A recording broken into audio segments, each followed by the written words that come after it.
"Hey, old man, is that broom the heaviest thing you've ever carried, Sergeant?"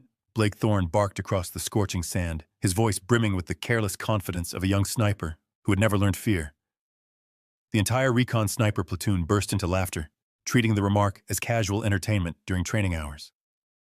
Walter Briggs, 82 years old, small-framed and slightly stooped, continued sweeping the scattered shell casings. The broom brushed across the dry ground, leaving behind a thin, clean line in the dust. He never looked up, not a word. Thorne stepped closer, lowering his voice into a sharper, mocking tone. "You, the shooting range mascot? Standing there just for decoration." Walter stopped. For the first time, he lifted his head. His pale silver eyes were as still as a winter lake. "I'm paying attention, son." The short reply made Thorne knit his brows. He grabbed the M40A6 rifle and slammed it down in front of the old man, the metal clashing sharply against the bench. "Then prove it. Cold shot. 1,000 yards. Let's see if you can do anything besides sweep trash." Behind him, the younger Marines howled, raising their phones to capture what they expected to be the old man's comedy moment. Walter looked at the rifle. Then his eyes dropped to the worn leather sling attached to it, a fragment of memory from a time none of the young men here had ever lived. His expression deepened, quieted, quiet enough that a few Marines instinctively fell silent. Just as Thorne laughed again, a heavy, steady rumble rose from the distance. Engines multiple approaching the range. None of the Marines knew that this moment was about to change everything. If you believe true courage isn't found in the sound of gunfire, but in the silence of those who have walked through war, then please subscribe to Brave Veteran Stories and help us preserve the memory, dignity, and honor of the quiet heroes of our own. Walter quietly stepped away from the circle of laughter from the young Marines, still gripping the handle of his old broom. The chaotic noise of the shooting range seemed to fade behind him, leaving only the sound of wind sweeping over the thin layer of sand and a few shell casings rolling gently into each other. He stopped a short distance away, not exactly to avoid them, but as if he were protecting a private space of his own that their youth could not yet understand. His wrinkled face was worn by the sunlight tinted with time. His pale gray eyes blinked slowly, carrying the calm of someone who had seen too much loss to care about the commotion behind him. A measured breath, a distant gaze, a kind of stillness no one else on that range possessed but him. And then the memories began to stir. A dense jungle, mud wrapped around his trouser legs, the sharp, close hum of insects, the heavy breathing of a young teammate behind him trembling, but determined close enough that a slight turn of the head would touch. The smell of damp earth mixed with gunpowder. A whisper rising from the deepest corner of his memory, as if spoken only seconds ago. "Did you hit him, Walt?" That sound cut through layers of time and struck his chest with a painful familiarity. Walter did not answer. He had never answered that question for half a century. He had carried that silence the same way he carried the memory of the young soldier who fell during that ambush long ago. Returning to the present, his hand tightened around the broom handle. The tendons on his knuckles rose not from anger, but from a memory suddenly awakened. His silence thickened heavy enough that a few nearby Marines instinctively lowered their laughter without knowing why. Behind him, Thorne's voice continued loud and boastful, a string of sounds out of place amid the dry earth and the steady breathing of the old veteran. Walter's indifference didn't stop Thorne, but it made the others begin to look more closely. They realized the old man's silence wasn't surrender. It wasn't fear. It was as if he stood with one foot in the noisy present and the other still anchored in a past only he could see. A young corporal peeked at Walter from behind Thorne's shoulder. A slight shiver ran through him. Not because the old man seemed frightening, he didn't, but because there was something heavy inside that frail frame. Heavy like an untold story. Heavy like years of life they had not lived long enough to understand. Walter bent down and picked up a shell casing stuck under the shooting bench. The movement was slow, steady, without waste. The way his aged hand brushed the thin layer of sand from the shiny brass revealed an uncanny familiarity, like someone who had handled them thousands of times, but in a completely different setting, a different era, a different life that no one here had touched. He dropped the casing into a small bin beside him, then straightened his back. The frame that seemed fragile carried a strange weight in the air. The laughter behind him faded. An instinctive primal sense crept into the young soldiers, a sense that they had just mocked the wrong man, that this thin, stooped old figure was not someone to be made a spectacle of.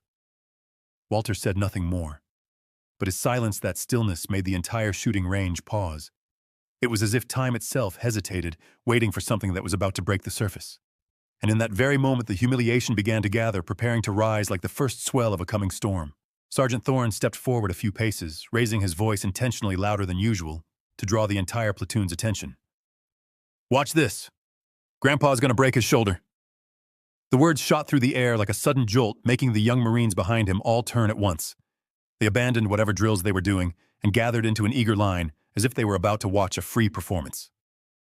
A younger Marine with a still boyish face added sharply, "Don't sweep your pension away, old man." Laughter erupted instantly. Dry, sharp, thoughtless. The kind of laughter from men who had never carried anything heavier than the rifles in their hands. None of them noticed how each laugh fell like a small needle into the thick silence where Walter stood. Walter said nothing. He simply looked at the M40A6 lying before him. What drew his eyes was not the scope nor the sleek edges of the stock, but the old leather sling attached to it. That sling did not belong to the era of modern weapons. It was so worn it looked misplaced among the equipment of young snipers. His fingers trembled slightly as they touched the leather. One brief touch. One spark of memory opening its door. In that moment, Stone Bay faded away. In its place rose a suffocating tropical jungle. Humidity clung to every pore of his skin. Mud wrapped around each step, and beside him stood a young soldier, uniform torn from weeks of crawling and hiding, placing a new leather sling freshly traded for his last pack of cigarettes into Walter's hands. The boy smiled, his eyes glowing through the haze of drifting gun smoke. "So your rifle doesn't slip when it's wet, Walt." 2 days later, that young soldier fell in a forgotten firefight no one bothered to record. But the leather sling remained.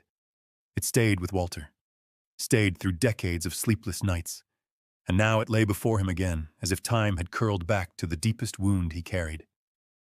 Walter closed his eyes for a single beat. Chaos intertwined the thudding of helicopter rotors from long ago, the slipping footsteps of enemy troops through mud, the ragged breath of the teammate he lost. Then it all vanished, pulling him back to the present, back to the careless laughter of boys who had never tasted war. He lifted the rifle with a motion so familiar that even the Marines watching unconsciously fell silent. No one saw an old man anymore. There was something in the way Walter held the weapon, a steadiness, an assurance, a naturalness that was unsettling. Thorne forced another laugh, but it no longer carried the same bite. Confusion flickered in his eyes as he noticed several Marines standing still now, not recording, not grinning. The mockery was still there, but it no longer ruled the air. Walter placed his hand gently on the leather sling again, like touching a sacred keepsake. His eyes opened bright but cold. That painful memory had not disappeared. It simply stood beside him like an old familiar shadow. He didn't need to shout. He didn't need to straighten his back. He didn't need to declare who he was. The way he held the rifle lightly, as if welcoming a piece of his past, was enough to make several of the young Marines feel something they had never felt before, respect that could not be forced. A heavy silence spread through the air, not because Walter refused to speak, but because the young soldiers no longer knew what to say. They sensed instinctively that they had stepped across a line they did not understand, had disturbed something they were not worthy of touching. And it was in that very moment that the path to escalation began opening, as the balance of power shifted without them even realizing it. From the high watchtower overlooking the entire shooting range, Master Gunnery Sergeant Elias Van rested his elbow on the steel railing, observing with the instinct of a man who had spent years reading an opponent's character simply by the way they stood. When Walter Briggs lifted the rifle, his shoulders angled slightly. His weight shifted forward, and his feet planted into the ground, with a strange certainty. Van whispered under his breath, almost speaking to himself. "He walks like a hunter." The words slipped out purely from instinct. Not because the old man looked dangerous, but because there was something in Walter's stance that stirred memories of men who had survived nameless missions, and who never bragged, and who never misplaced a single step when placing their cheek against a rifle stock. A cold sensation crept across Van's neck. He pulled out his phone, his voice dropping low and urgent. "Check red ledger for Walter Briggs. Priority. Now." The line fell silent for a few seconds, followed by the frantic clatter of keys. Van never took his eyes off Walter, the way the old man tightened the leather sling, every movement slow, deliberate, without a trace of waste.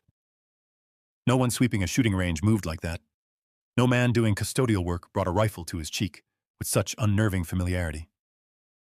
At Quantico, a small room belonging to the Classified Records Division suddenly echoed with the sound of a chair hitting the floor.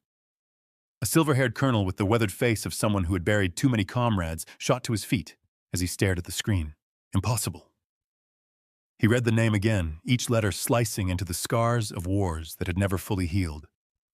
Walter Ghost, Quiet Ridge Briggs, the sniper who held off an entire enemy battalion for 72 hours during that siege. The man whispered about like a phantom. The man who had single-handedly saved dozens of young Marines when night and bullets merged into one. The colonel froze for half a heartbeat, then his voice turned into absolute command. "Get me to Stone Bay. Now." No one dared ask why. Anyone familiar with that name needed only to hear it once to know he must be there immediately. Meanwhile, back at the shooting range, Thorne grinned cruelly as he crouched down and twisted the windage knob on the rifle's scope. 2 clicks. Just enough to throw the bullet off by a full meter at 1,000 yards. "Let's see how the old man performs," Thorne muttered, struggling to suppress his own satisfied laugh. Walter didn't notice. He placed his cheek against the stock with a movement so old it felt like breathing. But instead of looking through the scope, he closed his eyes halfway. One breath down. One still moment. He felt the earth beneath his elbow. He felt the wind brushing his neck. He felt the heat shifting with the midday sun. Everything he did was simple, but simple in the way only someone who had survived moments between life and death could understand. Behind him, the laughter from the Marines continued, but it had changed. It no longer carried certainty. A few exchanged confused glances. They saw the way Walter settled into position, the way his hand reached out, as if checking the tension of the leather sling, and they could not explain it, but something in their chests whispered, "This isn't right." A young private swallowed hard and whispered to the Marine beside him, "He doesn't look like someone who just sweeps floors." No one answered. Insults were still thrown around, but they no longer landed with the same force. Something in the air was shifting slowly, but unmistakably dragging their earlier arrogance with it. Walter opened his eyes. His gaze cut through the faint haze of dust, fixed straight on the target 1,000 yards away, despite the fact he had never looked through the scope. Those eyes weren't looking at the target, they were looking into memory, into a place where life and death once shared a single breath. A young corporal murmured under his breath, I think we should stop." But his words were swallowed by Thorne's loud laugh, the laugh of a man unaware of the cold ripples spreading outward from the very man he was mocking. And in that mysterious silence spreading even to the youngest Marines, the balance of the story began shifting toward its rightful owner, opening the path for the revelation that was about to break open. Heavy engine noise rumbled from a distance, quickly drawing closer, making the ground beneath the young Marine's boots tremble. A convoy of black military SUVs lined up in a long formation sped into the shooting range with a force no one could process fast enough. Behind them, military police vehicles flashed their rotating lights, but kept their sirens silent, as if the situation was too urgent to waste even the sound. Overhead, the rotor blades of a descending helicopter sent waves of dust rolling across the range. The entire shooting line froze. Conversations stopped mid-sentence. Phones hovered in mid-air. Everyone stood still as if time had snapped. Thorne was the first to understand something was wrong. His face drained of color in a single breath. He stumbled half a step back, eyes darting the moment he recognized the high-level insignias on the vehicles. The door of the leading SUV swung open. A colonel from Quantico stepped out. His hair was snow-white. His uniform was so perfectly pressed that not a single crease appeared out of place. But what silenced the entire range wasn't the rank, it was his expression. The expression of a man who had witnessed far more than most humans are built to endure. He did not scan the surroundings. He looked straight at Walter Briggs, still lying calmly behind the M40A6. He walked toward Walter, not fast, but with absolute certainty. The officers behind him kept the proper distance, trailing a man they owed a lifetime of respect without ever having met him. When he stopped in front of Walter, the colonel stood tall heels, striking the ground with purpose. Then he raised his right hand in a salute, not the rigid, formal kind taught in manuals, but one carrying reverence. The kind of salute only men who survived because of each other truly understand. "It's an honor, Mr. Briggs." His voice was low, but it carried across the entire range. Not a single Marine failed to feel their spine tighten. No one had ever heard a senior officer call a man in janitor's clothing Mr., and certainly never with the word honor attached to it. Right behind him, the base commander approached and stopped by his side. He said nothing. He simply lifted his hand in a sharp, flawless salute. Then another officer did, and another. Then the entire group behind them. They saluted together toward the thin, elderly veteran with his hand resting on the rifle. Phones that had been raised moments earlier, ready to record a humiliating joke, now slowly lowered one by one. Young Marines stood frozen, as if their breath had been squeezed out. The laughter that had filled the air earlier vanished entirely, leaving behind a silence so dense it seemed to swallow the sound of sand slipping from someone's pant cuff. Walter slowly lifted his head. His aged eyes met the colonel's. There was no pride there, no fear. Only the calm of a man who understood that sometimes the past returns not to punish, but to remind. Thorne stood beside him like a statue. His mouth opened, but no sound emerged. Only one question echoed violently inside his mind, a question he didn't dare speak aloud. What have I done? The wind shifted. A small metal sign at the edge of the range rattled softly, as if tapping out a rhythm to mark the moment power changed hands. Everyone sensed it. This was no longer about respect. It was far beyond that. A legend had just stepped into the frame of their lives without taking a single step. And that reverence was only the beginning, a precursor to the truth that was about to be spoken aloud in the moments ahead. The colonel stood before Walter, lowering his salute, then turned to face the entire recon sniper platoon. His voice was deep resonant and sharp-honed by a lifetime molded in the discipline of the Marine Corps. This man saved more Marines than your entire platoon combined. The words struck the frozen air like a hammer blow. A private swallowed hard without meaning to. A corporal dropped his phone onto the dirt but didn't even notice. No one dared move, not a step. They heard every word clearly, so clearly, it felt as if their skin had been torn open to force the truth inside. The colonel continued without needing notes, because he never forgot the names he owed. He is the ghost of Quiet Ridge. The man who held off an entire enemy battalion for 72 hours. A Navy Cross, 2 Silver Stars, 3 Purple Hearts. A few of the younger Marines nearest him went utterly still. Those were no longer medals they had only read about. Those were medals they knew paid for in real blood. Paid for by real friends. Paid for by names that sometimes never even made it onto a headstone. A sergeant whispered, trying to keep his voice steady, though it trembled anyway. Sir, you mean him? The colonel turned and looked straight at him. Yes, Sergeant. Him. The man you were mocking. The man you thought only knew how to hold a broom. No one said another word. No one dared object.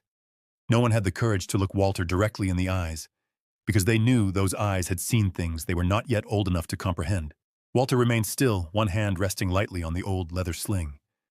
No pride, no anger, no justification. Only a quietness so profound it made everyone feel smaller in his presence. He didn't need medals. He didn't need applause. He didn't need to explain who he was. He had lived his entire life in silence, and now that very silence had become the strongest testimony. Thorne stood closest to him, his legs shaking as if he'd stepped onto ice. He bowed his head, unable to face the truth crashing down on him like a waterfall. His chest burned not from shame alone, but from the realization that he had mocked a man he wasn't worthy to speak lightly about. Sir. Thorne tried to speak, but his voice cracked like an overstretched cord. He couldn't continue. There were no words left that made sense. The colonel looked at Walter, then turned back to the platoon. If not for him, many of you wouldn't be here to laugh at anyone. No one replied. Silence wrapped around the entire range like a heavy cloak. Walter nodded slowly, not to accept praise, but simply to acknowledge he had heard. His eyes drifted beyond the shooting range as if he were seeing the faces of the young soldiers left behind in the jungles decades ago, men who weren't here to receive any thanks. A private drew a deep breath, gathering all the courage he had to ask the question. The entire platoon was too afraid to voice, Colonel. Is that really true? He did that alone. The colonel nodded gently. Alone, with one young spotter who was killed. Mr. Briggs finished the rest. No one dared breathe too loudly. A few young Marines stared at their boots as if that was the only way to escape the weight settling onto their shoulders. Walter stayed silent. His silence was no longer a shield hiding the past. It had become a thin veil covering the grief he had carried his entire life. And in that moment, something subtle shifted in the eyes of the young Marines. No more arrogance. No more superiority. Only respect, simple, honest, and heavy as a soldier's oath. And in that very moment, the real lesson began to take shape, a lesson only Walter could give to young men still struggling with the weight of the strength they carried. Thorne stood frozen. His lips trembled once, then pressed together. He tried to speak again, this time quieter, truer, stripped of every layer of arrogance he had worn earlier. "Sir, I... I didn't know." The words escaped him like the exhale of someone who had just come face to face with a truth bigger than himself. His arms hung at his sides, his shoulders slumped, and the pride he flaunted moments ago vanished as if it had never existed. The colonel from Quantico turned toward him, tilting his head slightly, ready to deliver another harsh reprimand, one Thorne deserved, and one he would have remembered for the rest of his life. But before he could speak, a deep, steady voice cut through the air. "He's just a young man with fire. The Corps needs that fire." Walter Briggs rose slowly from his firing position, his hand still resting lightly on the rifle. His voice carried no blame, no sarcasm, only the quiet truth of a man who had watched youth burn bright, brilliant, and then extinguish forever in jungles these young Marines had never walked. The colonel looked at Walter, and his gaze softened. Not because he excused Thorne, but because he understood only those who have brushed close to death know how to forgive with precision at the right moment to the right person. Walter bent down, his rugged hand resting on the old leather sling. He ran his fingers gently along the worn edges as though each crack and scratch were its own memory. A rifle is nothing without the man holding it, and the man beside him matters even more. No one spoke. Silence covered the range, letting those words sink into every uniform, every rank insignia, every breath. The young Marines weren't just hearing a lesson, they were hearing a legacy. Then the memory resurfaced. That young soldier, long ago face smeared with mud, smiling brightly, despite the jungle rain, stepped forward, handing Walter the leather sling with a proud, eager voice. "I traded my last pack of cigarettes for it. It's good. Your rifle won't slip." 2 days later, that same young soldier fell beneath the jungle canopy, while the leather sling became the only part of him that followed Walter through the rest of his life. The image appeared and dissolved like a ghost, fading into the earth's damp breath, leaving behind a quiet ache that words could never fully describe. When Walter opened his eyes, the memory slid back into its place, not gone, not healed, but no longer raw. It had simply settled as old wounds do. In front of him, Thorne inhaled deeply, gathering the remnants of courage inside him. Then he dropped to one knee, one hand on his thigh, his head bowed low. "Sir, I'm sorry." It wasn't an apology to escape punishment. It was the apology of a soldier who finally understood he had disrespected something sacred, something far beyond any weapon in his platoon. Walter looked at him. Not for long, not to judge, just long enough to see the genuine remorse trembling in the young man's eyes. He nodded, slow, steady, a gesture of forgiveness. Thorne exhaled shakily, as if being pulled back from a deep pit he had thrown himself into. The wind swept lightly across the range, carrying a thin veil of dust between two generations, a space now bridged by the nod of a man who had lived long enough to know that sometimes forgiveness is stronger than punishment. And from that moment, something larger began to take shape, because forgiveness is not the end of anything. It is the door that allows a legacy to continue. In the days following the incident at Stone Bay, that shooting range was no longer a place of meaningless drills or arrogant laughter. The video recorded on the phones, originally meant to mock Walter Briggs, was sent directly to the Marine Corps Training Division. It was no longer a clip for entertainment, but a required lesson in the Corps' ethics curriculum. In classrooms, young recruits watched intently as Walter lifted the M40A6 like he was holding a piece of the past, and they watched the moment Thorne bowed his head in shame. No one watched it without feeling their throat tighten. Camp Campbellton issued new regulations as well. Metal plaques were erected at every shooting range engraved with a short line that carried immense weight. Respecting veterans is not optional, it is a duty. Every Marine walking past had to look at it before stepping into the training grounds. Some older sergeants stood before the sign for a few extra seconds, silent, as if remembering the men they had once served beside. As for Thorne's platoon, the same faces that had laughed loudly that afternoon, they were all reduced in rank. They were assigned 1 month of service at the local Veterans Hall. They swept the floors, arranged chairs for meetings, listened to stories they never thought they would ever hear. The elderly veterans looked at them with eyes both kind and tired, the eyes of men who understood that youth, no matter how proud, must eventually learn how to grow up. After 1 month, not a single Marine in that platoon laughed the way they once did. Weeks passed. One misty morning, Walter Briggs returned to Stone Bay. He held his broom, as he always did. Each motion was light, steady, like he was sweeping away the bits of dust that people tend to overlook in the larger picture of life. The range was quiet, broken only by the faint shuffle of sand beneath his boots. Footsteps approached from behind. Not the sharp strides of officers, nor the hurried shuffling of recruits. Slow, yet carrying determination, Thorne appeared. He carried no rifle, no symbols of authority. Only 2 cups of hot coffee steam drifting gently in the morning air. He stood a few steps from Walter, not daring to move too close, but not stepping back as he once did. He held out a cup with both hands, as if offering the apology he could not fully express in words. "Thank you for not giving up on me." His voice softened, careful not to disturb the quiet peace Walter carried with him. His eyes held gratitude, and something deeper, a silent vow he had just made to himself. Walter accepted the coffee. His fingers brushed Thorne's hand just enough for the young Marine to feel the warmth of a man he once thought was just an old janitor. Walter met his eyes, the gaze gentle but firm. "Learn where to aim your fire, son. No lecture, no reprimand. Just one short sentence, but a sentence every soldier should hear at least once in their life." They stood side by side. No more words, both looking out across the range as dawn slowly brightened the horizon. One man had lived long enough to need nothing more. One man was learning how to carry the weight of responsibility. That moment was seen by no one, but it was enough to change the course of a soldier's life.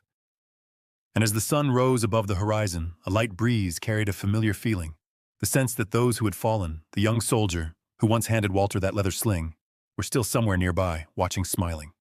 Brave veteran stories. We remember the quiet heroes.